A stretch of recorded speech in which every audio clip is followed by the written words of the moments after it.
everyone, and welcome back to Instaviews, our first one of 2022. Happy New Year, and I hope you all had a great holiday season and an even better New Year. I'm Saskia, the assistant editor, and today we are going to be talking to Catherine Garvey, who has submitted a film into our film festival that we ran on the first week of January.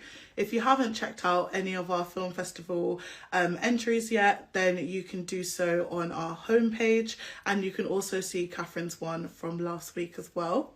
Catherine's film is called By Suckers, and it's an animated short, and Catherine's going to join us today to talk a little bit about her film and some of the thought process behind it. So if we just give Catherine a minute to join, and then we will get started. On the topic of the film festival as well, it is running for the whole of January. Our second film is currently showing, which is called Out on the Field by Idris Asuminu. And then there'll be another one the week after that, and then another one the week after that. So there is plenty to entertain you for what can otherwise be a pretty dry January. So let's just... Oh, Cath has joined. So can you tell us a bit about yourself and your creative background? My name's Cath. I'm a Liverpool illustrator and animator. I make work about a lot of things, just things that I'm interested in or things that I care about. I also run like workshops that kind of aims towards encouraging families from low income backgrounds to get into art. So I try my best to make my workshops as accessible as possible as I can, because when I was growing up, I didn't really have much art in my life.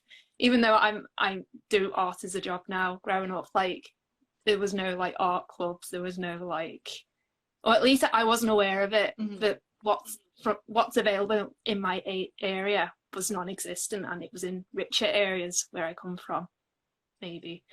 But yeah, I try and focus on like making workshops and my teachings accessible for people who can't really afford anything luxurious.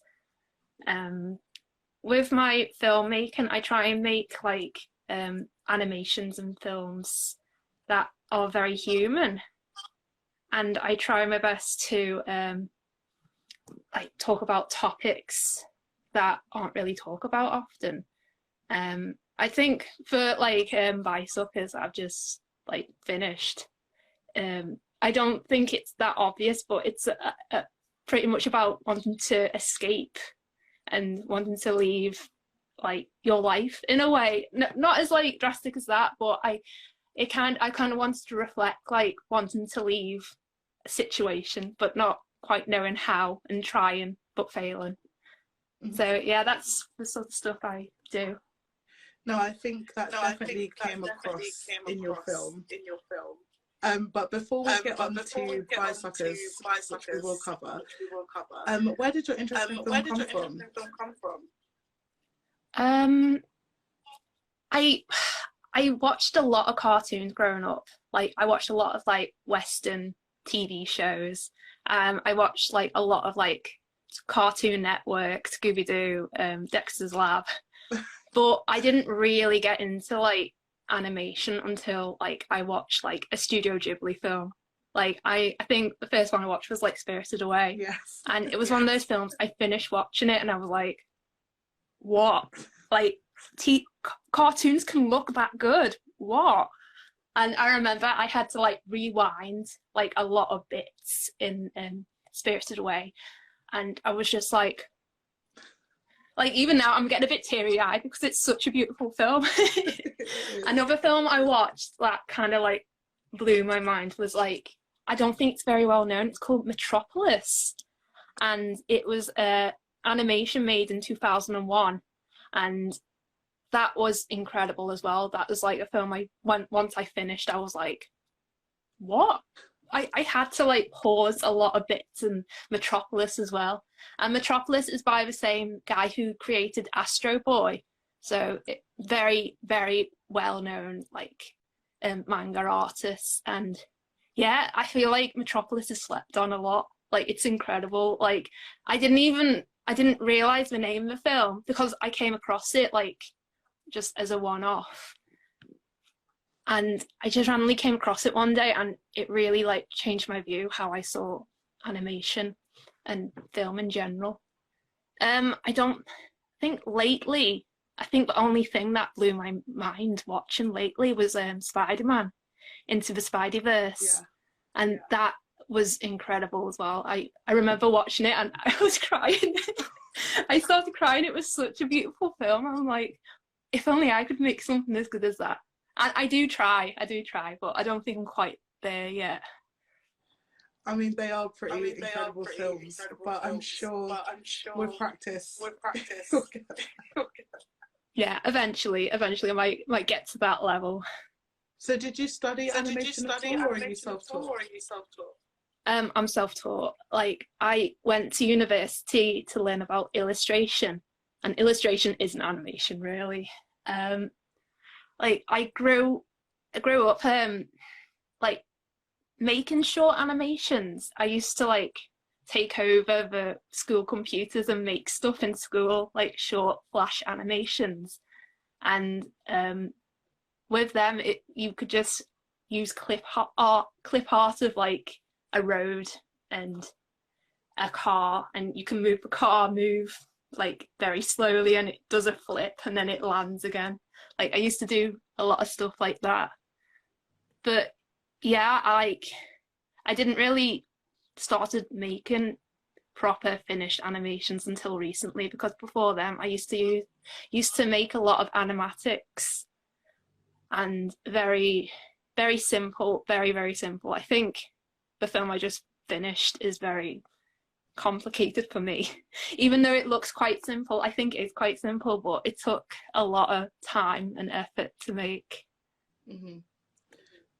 I think that's all I got to say about that.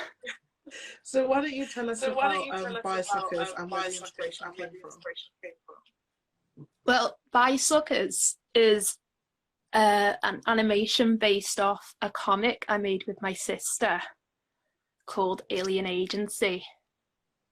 And Alien Agency is it's a bit more fleshed out than the animation. But animation, I don't think it explains anything about the characters. But Alien Agency is basically about a girl who's lonely, and she wants to find aliens to be friends with, basically. And yeah, it's a fun little comic, and it's available on my shop. If you go on my Instagram and look at my shop. And we're hoping to make more comics, but it takes so long to make comics.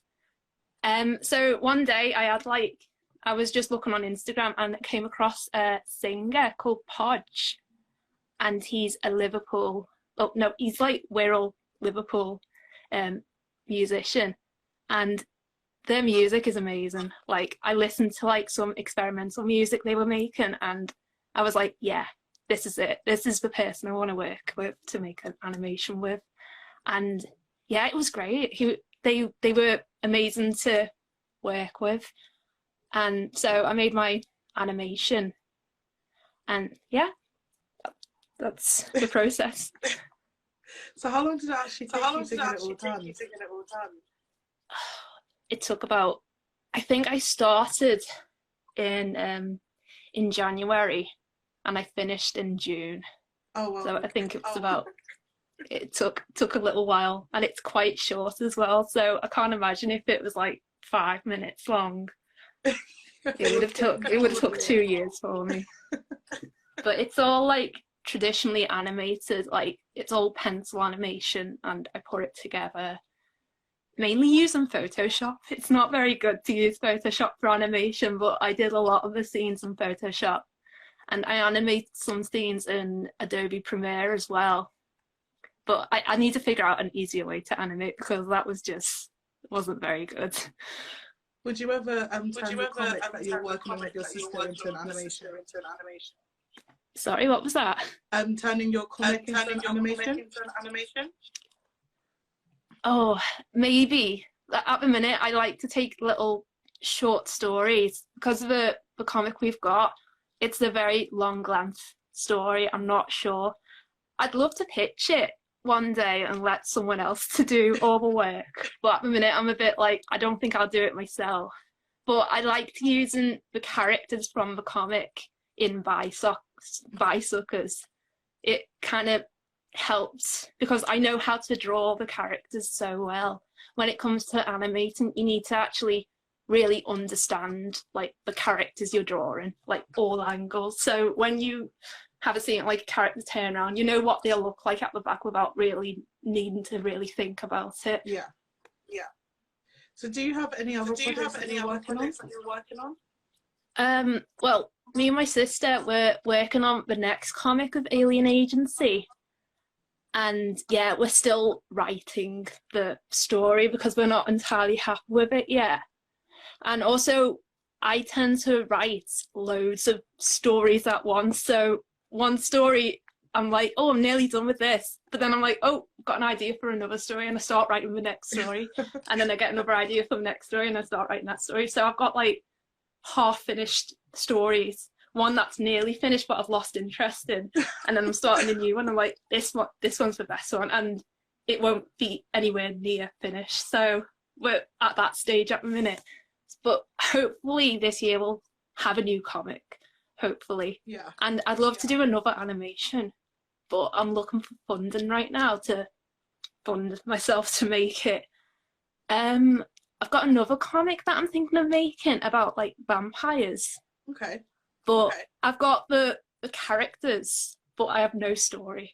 Like, I've got these fun little quirky characters, and I've got like absolutely no story at all. I'm just like, oh, So I'd like to work on that as well.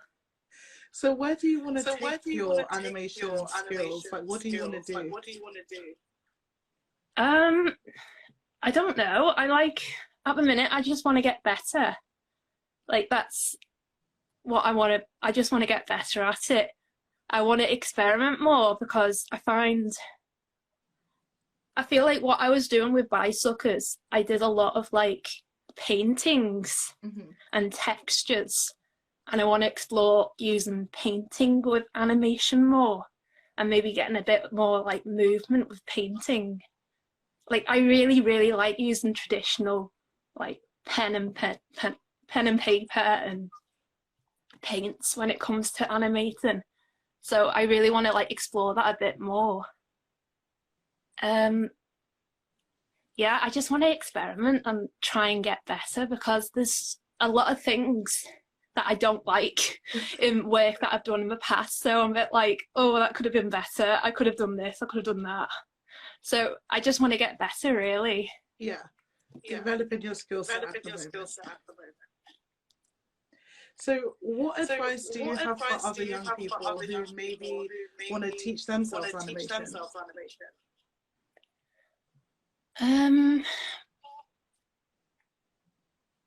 I think just try and find joy in it. Try and find a medium that works for you. The medium that works for you might not be the typical medium everybody else uses. So don't feel like discouraged if you're very good at a certain medium and not at other things. Also, I know when I was trying to like,